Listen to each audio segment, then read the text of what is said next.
Lucas capítulo 23.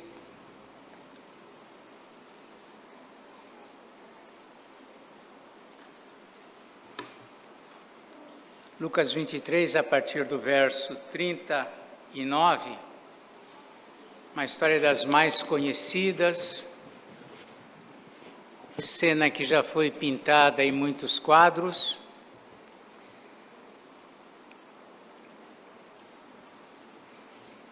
Lucas 23, 39 a 40, aliás, a 43. Diz assim: um dos malfeitores crucificados blasfemava contra ele, dizendo: não és tu o Cristo?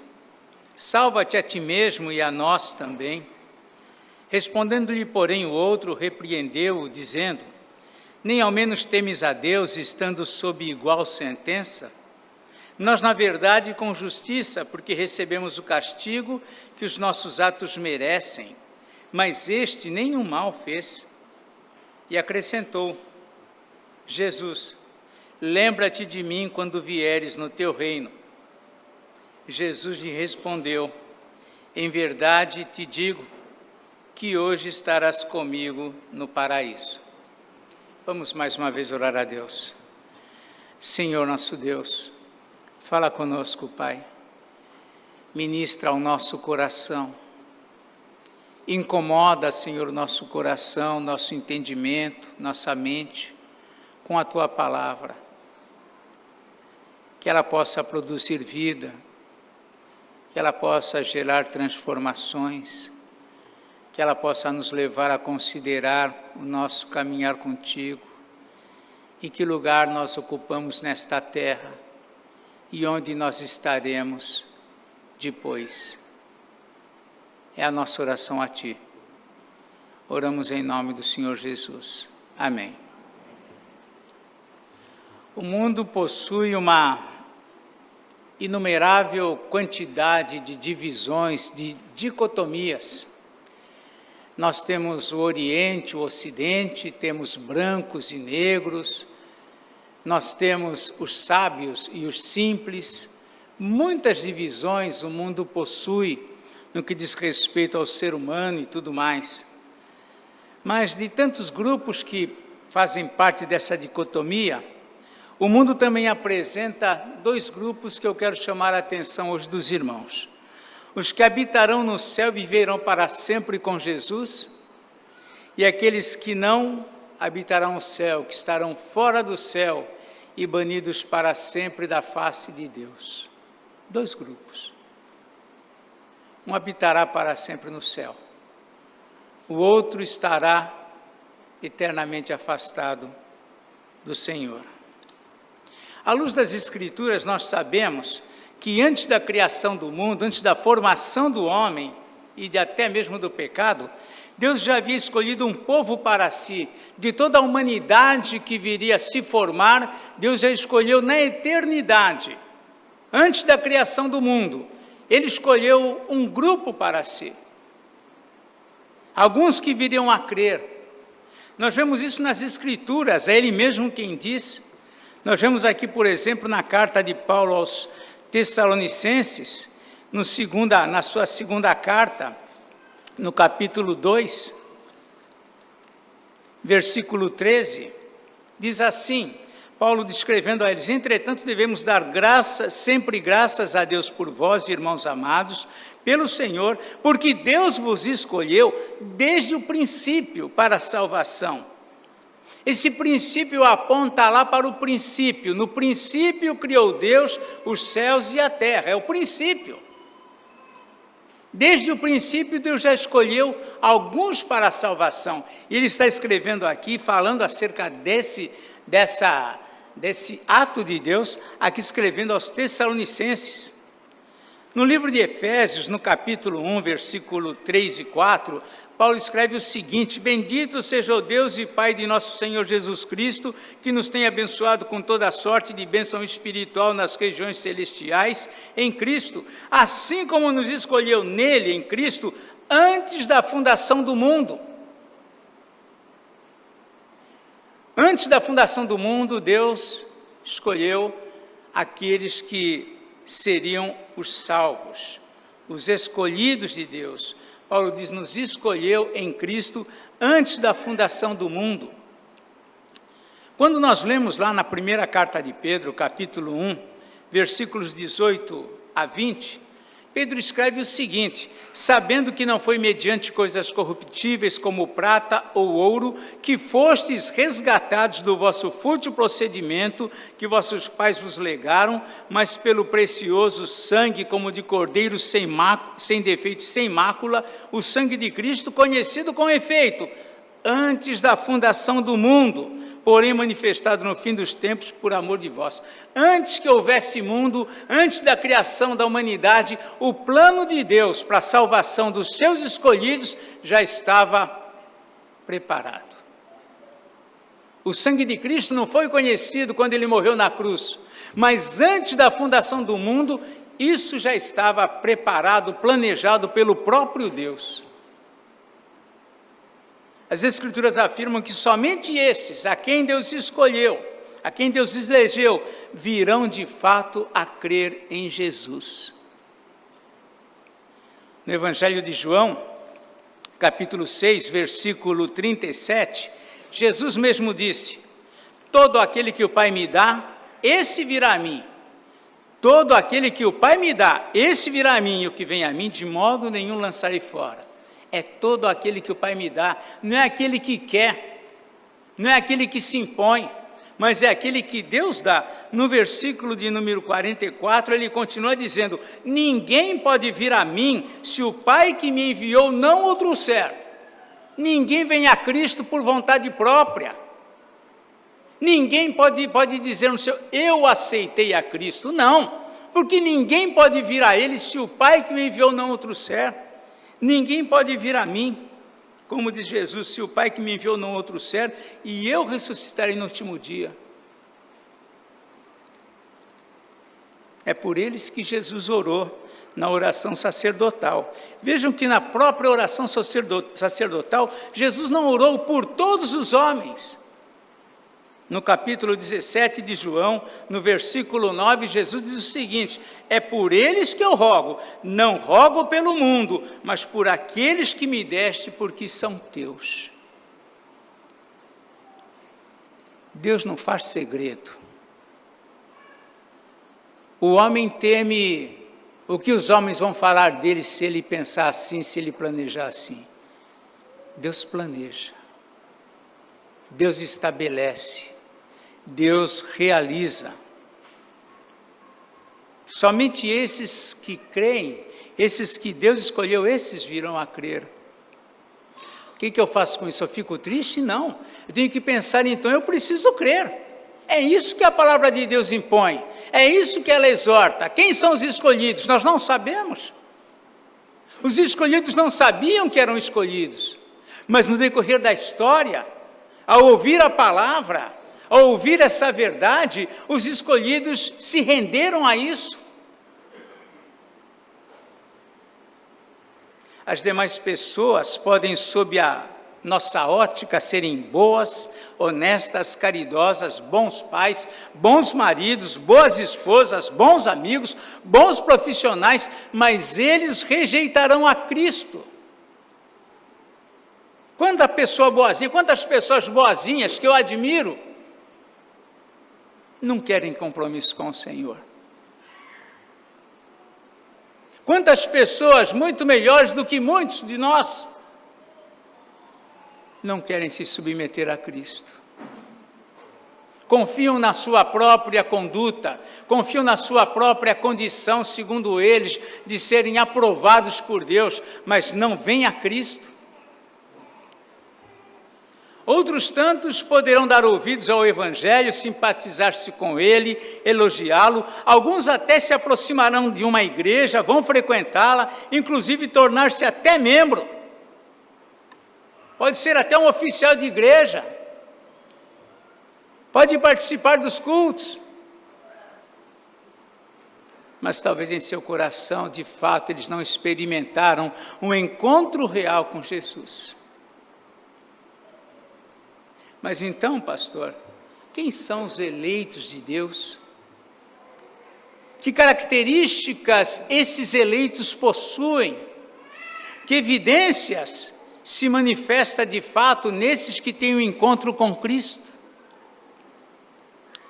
Quando a gente medita sobre esse texto que nós lemos aqui no início, nós nos deparamos com alguns pontos que podem responder a estas questões.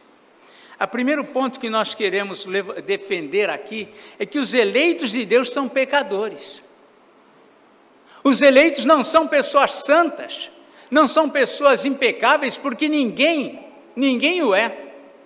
Os eleitos são pecadores, é o primeiro princípio que nós tiramos desse texto que lemos, que fala acerca dos 2 ladrões e os 2 assassinos, homicidas que estavam ali crucificados com Cristo. Primeiro ponto, os eleitos são pecadores.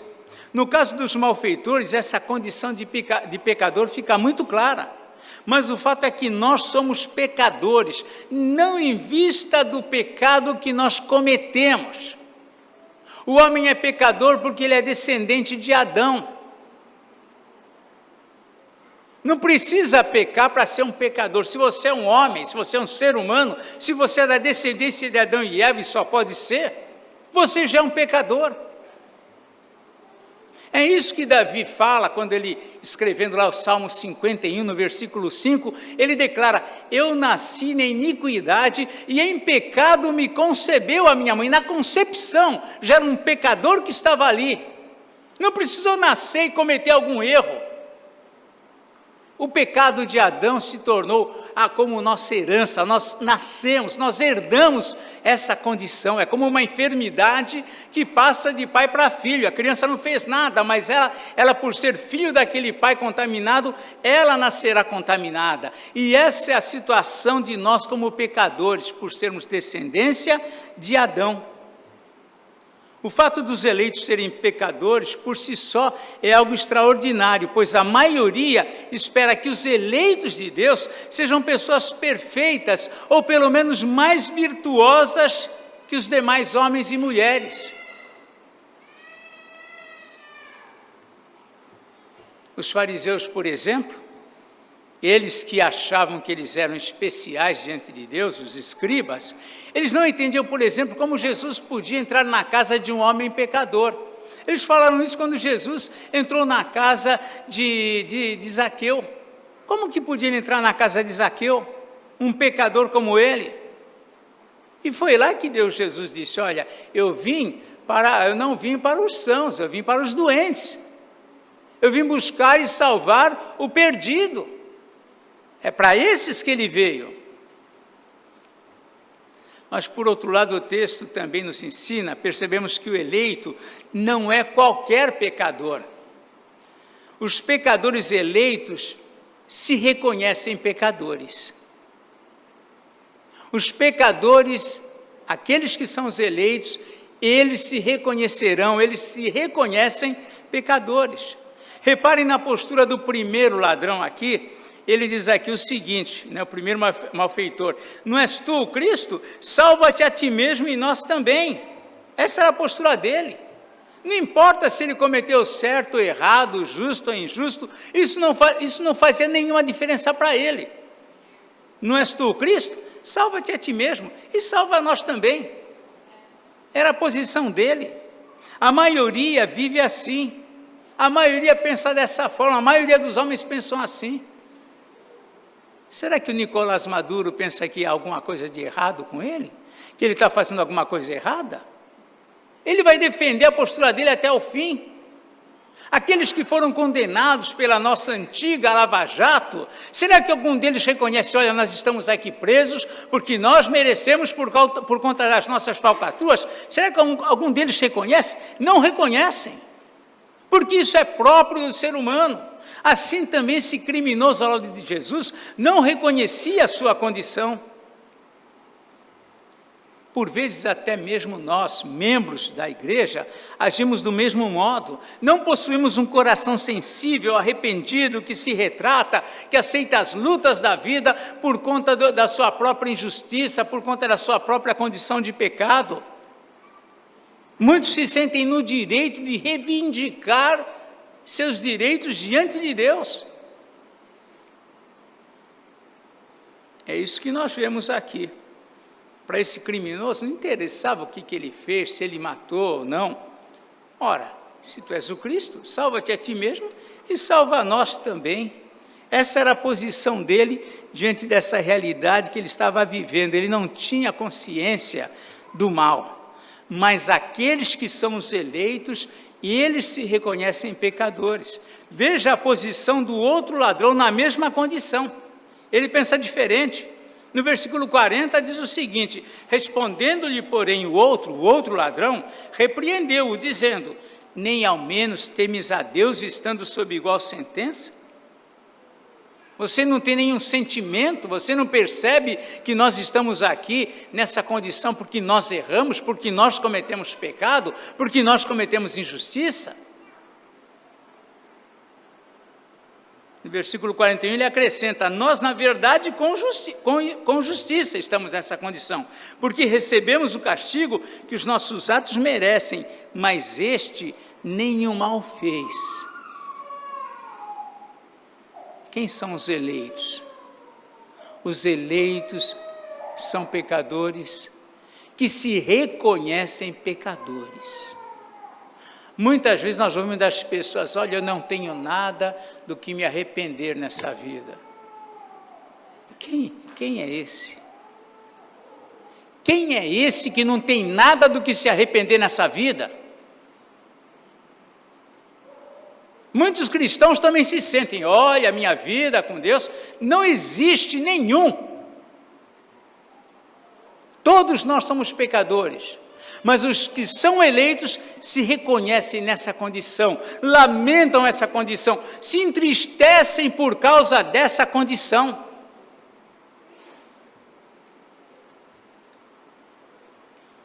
O pecador eleito, ele tem ciência que praticou o mal. A partir de um encontro real com Jesus, ele adquire um senso de justiça do bem e o mal que ele cometeu. Isso acaba a arrogância, acaba a vaidade. Eu sempre fui um homem honesto. Não, se você é um cristão, um eleito, você vai dizer: olha, eu sempre fui um pecador, carente da graça do Senhor desde que eu nasci. Essa é a realidade, essa é a verdade. Mas e daí? Muitos homens, em dadas circunstâncias, também se sentiram assim, como que arrependidos. E é verdade. Às vezes, nos momentos difíceis, na hora da angústia, ansiosos por um livramento a qualquer preço, muitos podem sentir algum remorso.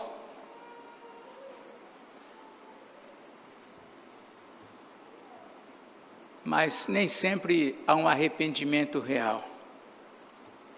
Nós percebemos ainda que aquele a quem Deus escolheu não apenas se reconhece pecador. Nós vemos aqui no versículo 42 o seguinte: esse segundo ladrão, aqui vamos chamar de segundo, acrescentou: Jesus, lembra-te de mim quando vieres no teu reino. Ou seja, o pecador eleito, ele se arrepende dos seus pecados, ele reconhece os seus pecados e recorre a Jesus. Ele vai à busca da salvação. Um eleito, ele se aproxima de Jesus.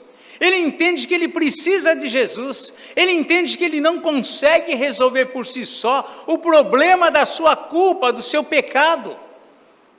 A mente dele se abre, ele começa a entender: olha, não sou eu que vou resolver a minha situação. Eu preciso de Jesus, eu preciso de um Salvador.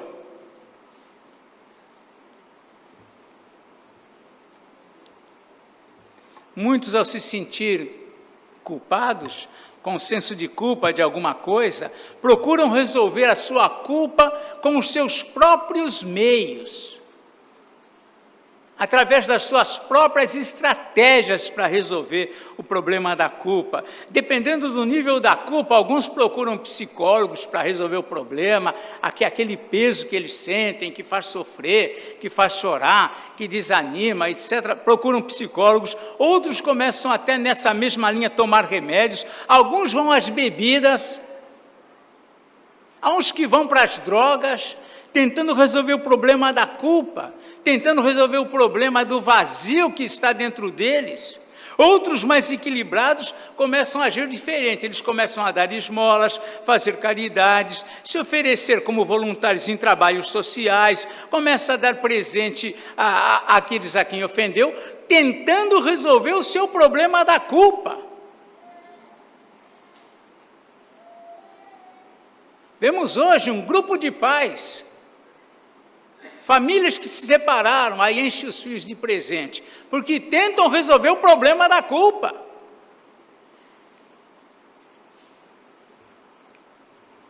Mas reparem que aquele malfeitor, arrependido, ciente de que era injusto e que praticara o mal, ciente de que aquilo que ele estava sofrendo era por conta do seu próprio erro, ele recorre a Jesus.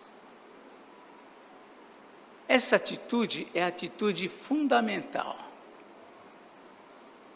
Ninguém tem mais poder para resolver os seus problemas, seja de que ordem for, inclusive da culpa, senão Jesus. Ninguém tem poder para resolver isso, senão Ele. Há pessoas que mesmo em desespero e quando orientadas a buscar a Jesus, vão lutar com sua consciência, vão resistir, tentando resolver por elas mesmas os seus problemas, sem recorrer a Cristo.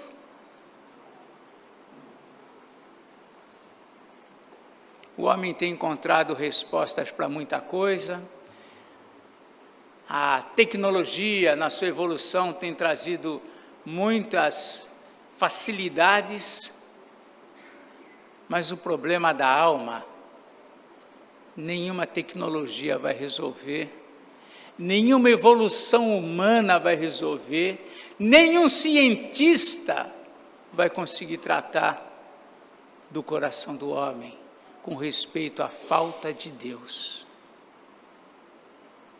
Nenhum. Há cristãos, inclusive, cristãos sinceros, que passam dificuldades nessa área, que nasceram de novo, creem em Jesus, mas ainda não entenderam a amplitude da graça, continuam carregando fardos, continuam carregando culpas, não entenderam que Cristo perdoou, não entenderam que Cristo tomou sobre ele as suas iniquidades a partir do momento que ele nasceu de novo, que ele crê em Jesus. Alguns parece que fazem questão de carregar esse senso de culpa como se fosse um karma, como se fosse uma penitência. Isso parece que faz ele se sentir bem, porque ele se sente mal, parece que isso faz ele se sentir bem. É um paradoxo. Mas voltando àquele homem que se sentia miserável e pecador, veja que no versículo 42 ele se dirige a Jesus. Ele repreende o outro que estava tão somente querendo uma solução, tão somente blasfemando contra Jesus. Ele repreende, ele reconhece o seu pecado, e ele se dirige a Jesus apenas dizendo uma palavra simples. Mas talvez ele tenha dito com uma condição difícil. Lembra-te, Jesus, lembra-te de mim quando vieres no teu reino. As palavras que ele dirigiu ao Senhor. Aquele que Deus escolheu para a salvação, ele reconhece, mesmo na situação mais aguda, que o que ele mais necessita é de Jesus. Veja que isso é a compreensão de um outro princípio. Os eleitos reconhecem que o seu maior problema, bem como a maior solução para a sua vida, para as suas lutas, são espirituais. E é o versículo 42 que revela isso. Vejam que ele estava ali, não conseguimos imaginar essa dor. Segundo os médicos, e médicos já fizeram um estudo sobre isso, a crucificação era uma das situações mais dolorosas que um ser humano pode sentir. O corpo fica preso por pregos, pendente aos pregos. todo o corpo se estica, todo o corpo ali, não adianta eu tentar ficar descrevendo aqui a dor, que não dá para sentir, não dá para imaginar, mas era uma dor extremamente intensa. Mas na nova forma daquele homem ver a vida, ali nesse encontro com Jesus, o levou a entender que a solução para ele não era sair da cruz. Para o primeiro ladrão, qual era a solução para ele, para a vida? Olha, me tira dessa cruz. A solução para esse que de fato creu em Jesus era diferente. Senhor, lembra-te de mim quando vieres no teu reino. É aí que está a minha solução. A solução para ele era que Jesus o levasse para o seu reino. Muitos querem apenas sair da cruz, querem ver apenas as suas vidas consertadas, querem ver apenas o seu problema resolvido, seu lar restaurado, querem apenas resolver o problema do emprego, o problema do cartão de crédito, eles querem resolver o problema, eles querem sair da cruz. Mas esse homem entendeu que a solução para ele não era sair da cruz. A solução para ele era ter a sua vida nas mãos de Deus. Lembra-te de mim quando vieres no teu reino. Esse era o maior problema que ele sentiu no encontro com Jesus. Aquele que é um escolhido, ele sabe que a única saída, que a única solução, que o que ele mais precisa nessa terra é de Jesus. Se nós não chegamos a essa conclusão, nós temos que avaliar, porque os escolhidos entendem que só Jesus pode realmente tratar a sua vida. Mas há algo ainda de fabuloso nessa situação aqui com respeito aos eleitos. Somente os eleitos, mesmo nesta vida, podem usufruir da certeza que quando partir, estarão com o Senhor no paraíso. Vejam que nesse contexto aqui, Jesus respondeu para ele, diante da palavra dele a Jesus: em verdade te digo que hoje estarás comigo no paraíso. Jesus assegurou para ele a entrada no reino dos céus. Essa entrada é assegurada para todos aqueles que creem, para todos aqueles que têm Jesus como seu Senhor e seu Salvador. João confirma isso aqui na sua carta, 1 João, lá no final da sua Bíblia, 1 João 5,13, ele diz o seguinte aqui: estas coisas vos escrevi a fim de saberdes que tendes a vida eterna, a saber, a vós outros que credes em o nome do Filho de Deus.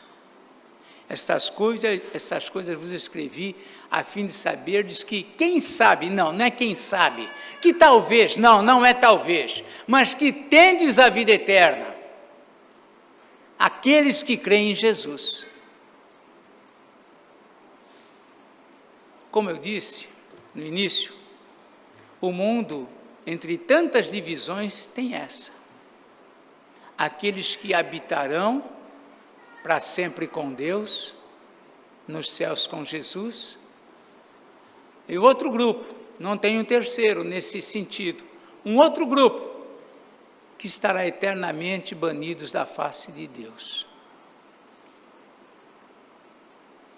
Esses que estarão no céu são os eleitos. Esses, eles se reconhecem pecadores.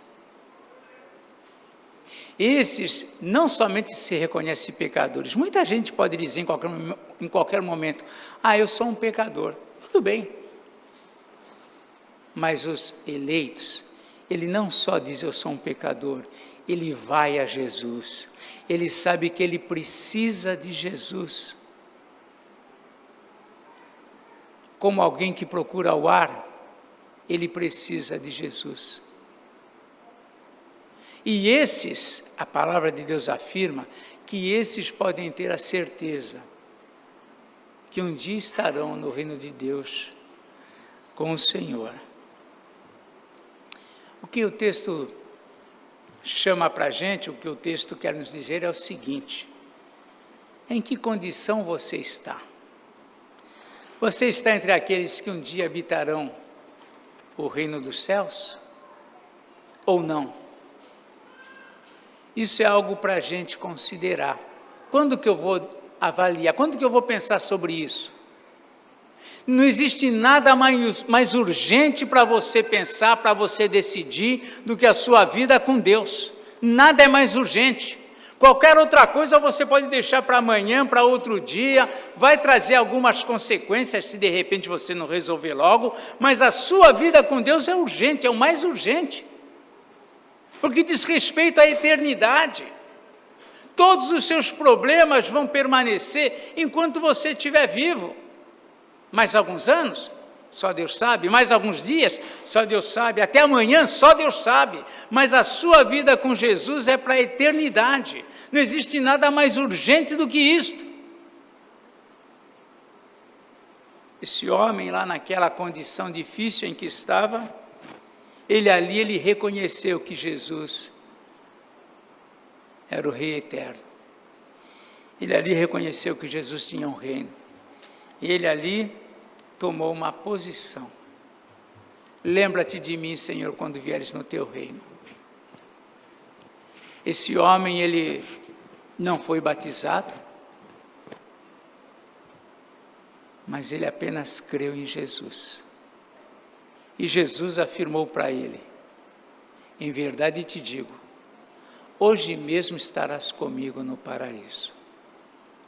Que Deus abençoe a sua vida e que você tenha a sua vida em Cristo Jesus. Amém? Nós vamos...